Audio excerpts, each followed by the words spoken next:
Sanskriti University for excellence in life. BTech Agri BSc lateral entry.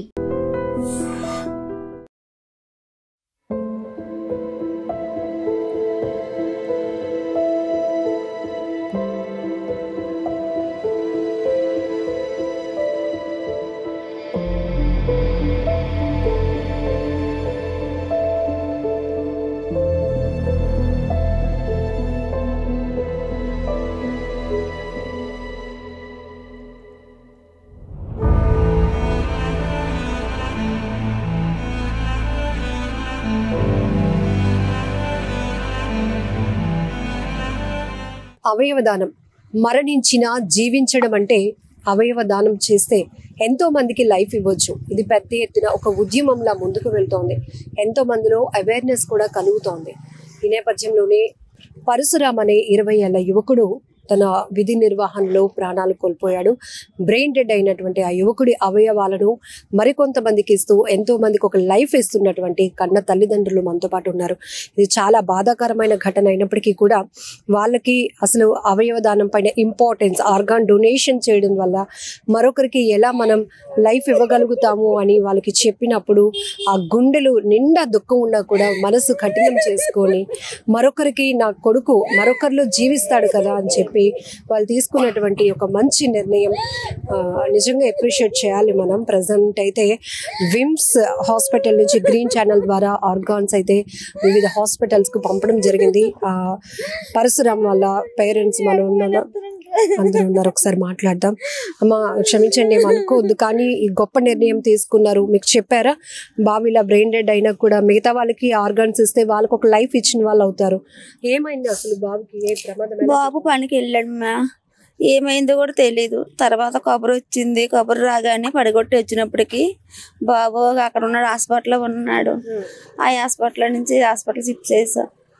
తర్వాత నాకు ఎందుకో మనసుకు అనిపించింది, ఖాళీ చేస్తే ఏ ప్రయోజనం ఉండదు, గవర్నమెంట్ కైనా ఇస్తే నలుగురు కనుక కాపాడుతాడు నా కొడుకు అనేసి అనుకొని నిర్ణయం తీసుకున్నాను అంతే. కానీ నా కొడుకు ఉండబెట్టి నాకు అన్నిటికీ నాకు లోటు లేకుండా అయిపోయింది. నా కొడుకు లేడు, నాకు ఏ లోటు లేకుండా అయిపోయింది. నా కొడుకు అనుకునే జీవించుకునే ఉన్నానమ్మా. ఆడంత గొప్ప తెలివైనాడు, లేకపోతే నా జీవితం లేనట్టు అయిపోయింది. ఆడు నా బతుకు. అందుకే ఇలా 10 మందికి నాకు సాయం చేశాను కాబట్టి నా కొడుకు ఎంతో గొప్పగా ఉంటాడనేసి ఆనందపడుతున్నాను, అంతే, ఇంకేం లేదు. ఆ తల్లి మనసు చాలా గొప్పది. ఎందుకంటే కొడుకును కోల్పోయినటువంటి ఆ కడుపు కోత ఎలా ఉంటుందో మనందరికీ తెలుసు. ఒక కన్న తల్లిగా తన కొడుకు దూరం అయినప్పటికీ కూడా తన కొడుకు ఇంకొకరిలో జీవించాలి, ఇంకొకరికి లైఫ్ ఇవ్వాలి, ఆ గొప్ప అవకాశంగా దీన్ని తీసుకొని మేము ఆర్గాన్ డొనేషన్ కు ముందుకు వచ్చాము అంటూ ఆ తల్లి కన్నీళ్లు పెట్టుకుంటూనే చెప్తోంది. తన మనసులో వచ్చినటువంటి ఆ మంచి ఆలోచన ద్వారా ఈరోజు మరికొంతమందికి లైఫ్ అయితే రాబోతోంది. సో ఇక్కడ ఫ్రెండ్స్ కూడా ఉన్నారు, కొంతమంది వాళ్ళతో కూడా మాట్లాడదాం. ఏమైందండి అసలు? యాక్సిడెంట్ ఎట్లా జరిగింది?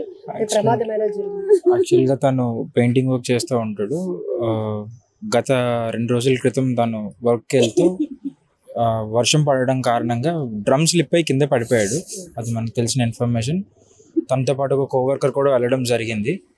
వెళ్ళి అలా పడిపోతే దాన్ని మళ్ళీ మనం గాయత్రికి షిఫ్ట్ చేయడం, మళ్ళీ అక్కడ నుంచి అక్కడ కరెక్ట్గా ట్రీట్మెంట్ లేకపోవడం వల్ల మళ్ళీ విమ్స్కి షిఫ్ట్ చేయడం. ఈలోపు విమ్స్ వారు రాత్రి 11 o'clock ఈ టైంలో ఫస్ట్ బ్రెయిన్ డెడ్ అని చెప్పేసి మనకు చెప్పడం జరిగింది. మళ్ళీ మార్నింగ్ 5:30కి సెకండ్ బ్రెయిన్ డెడ్ కూడా డిక్లేర్ చేశారు. సో దానికి తరువాత వారి యొక్క పేరెంట్స్తో మాట్లాడి ఎలానో ఇంకా మనకి తను ఎలానో దక్కడు కాబట్టి తన యొక్క ఆర్గాన్స్ అనేవి డొనేట్ చేయడం వల్ల ఇంకొక 4 ప్రాణం పోస్తున్నట్టు అవుతుంది. తను ఫిజికల్గా మన మధ్య లేనప్పటికీ కూడా బట్ తన యొక్క ఆర్గాన్స్ ఇంకొకరి ద్వారా పనిచేయడం, తను మన మధ్య ఇంకా నిజంగా ఉన్నట్టే. సో దాన్ని మీరు గట్టిగా తీసుకోండి అని చెప్పేసి వారికి కూడా మనం అవేర్నెస్ క్రియేట్ చేయడం జరిగింది. దానికి వారు వెంటనే మన మీద గౌరవం ఉంచి వెంటనే వారి యొక్క అభిప్రాయాన్ని మనకి తెలియజేయడం జరిగింది. చాలా మంచి ఫ్యూచర్ ఉన్నటువంటి యువకుడు పరశురామ్ 20 ఏళ్ల వయసులోనే అనుకోని ప్రమాదంలో తను బ్రెయిన్ డెడ్ అవ్వడం, ఆ తర్వాత విమ్స్ హాస్పిటల్ నుంచి ఆ పేరెంట్స్ని అప్రోచ్ అయ్యి ఇలా జరిగింది మీ బాబుకి, కానీ మీకు ఇంకొక అవకాశం ఏంటంటే ఇక చనిపోయాడు, దూరం అయిపోయాడు అనే బాధ కన్నా మరొకరిలో ఉన్నాడు, జీవించి ఉంటాడు అనే ఒక ఆలోచనతో వాళ్ళు ఒక కౌన్సిలింగ్ ఇవ్వటం, వెంటనే ఆ తల్లి పెద్ద మనసు చేసుకుంది. కుటుంబ సభ్యులందరూ కూడా దానికి అంగీకరించి ఈరోజు మరొక నలుగురిలో తన బిడ్డను చూసుకునే అవకాశం వచ్చిందన్నట్టుగా భావిస్తూ ఆ తల్లిదండ్రులు అయితే ఇప్పుడు ఒక గ్రీన్ ఛానల్ ద్వారా విశాఖలో ఉన్న కొన్ని కార్పొరేట్ హాస్పిటల్స్కి అయితే ఆర్గాన్స్ని తరలించడం జరిగింది. ప్రస్తుతం మనం చూస్తున్నాం వీళ్ళంతా కూడా ఆ పరశురామ్ ఫ్రెండ్స్, అలాగే ఫ్యామిలీ మెంబర్స్ కూడా ఉన్నారు. వాళ్ళ నాన్నగారుతో ఒక్కసారి మాట్లాడదాం. ఈ సమయంలో మిమ్మల్ని మాట్లాడించకూడదు, అతను చెప్తున్నారు నాకైతే మాటలు కూడా రావటం లేదు, నేను మాట్లాడలేను అని చెప్తున్నారు. ఏంటంటే యాజ్ ఏ వర్కర్గా ప్రతి ఒక్క వర్కర్స్కి ఈ ఇన్సిడెంట్ జరిగింది కాబట్టి పెయింటర్స్ అందరికీ కూడా నేను తెలియజేసింది ఏమిటంటే, యాజ్ ఏ కాంట్రాక్టర్గా వర్కర్ని తీసుకెళ్లేటప్పుడు ఆ కాంట్రాక్టర్ ఏం చేయాలి అని అంటే, ఒక వర్కర్కి లేబర్ కార్డ్ అనేది, second thing labour insurance, major ఇవి. ఈరోజు వీరికి ఆ అబ్బాయి తెస్తే కానీ గడవని పరిస్థితి. అలాంటిది ఈరోజు వారి యొక్క కుటుంబం యొక్క మెయిన్ పిల్లర్ని వాళ్ళు కోల్పోయారు. చాలా బాధాకరం. అలాంటి సిచ్యువేషన్లో కూడా వారు ఇంకా గట్టిగానే ఉన్నారు. సో ఎలాంటి ఇన్సూరెన్సెస్ లేకపోవడం వల్ల గవర్నమెంట్ సైడ్ నుండి కానీ వారికి అసలు నో యూజ్ అనమాట. ఎట్ సైడ్ నుంచి కూడా ఎలాంటి కాంపెన్సేషన్స్ లేవు. సో ఇంకా లక్కీగా నిన్న మనం మాట్లాడడం, ఏదైతే ఇన్సిడెంట్ జరిగిందో ఆ యొక్క బిల్డర్స్ కూడా పాజిటివ్గా మన మీద రెస్పాండ్ అయ్యి వారు కూడా కొంత కాంపెన్సేషన్ దీనికి ప్రకటించడం జరిగింది. So happy to say that.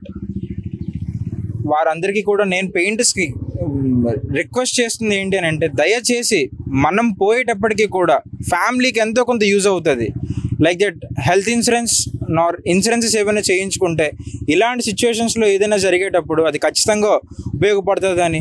ఎవరైతే మనిషి దూరం అయిపోవడం ఒక దుఃఖం అయితే, ఇంకా పూర్తిగా ఫైనాన్షియల్ సపోర్ట్ కూడా లేదు. ఎందుకంటే వాళ్ళు ఆ కొడుకు మీదే ఆధారపడి ఉన్నారు. కొడుకు ఉన్నాడు అనే ఒక కొండంత అండ ధైర్యం, ఇప్పుడు ఆ ధైర్యాన్ని కూడా పూర్తిగా కోల్పోయినటువంటి పరిస్థితిలో ఉండడం వల్ల ఇలాంటి ప్రమాదాల నుంచి మనం చాలా కొన్ని ఇంపార్టెంట్ విషయాలు కూడా తెలుసుకోవాల్సి ఉంది.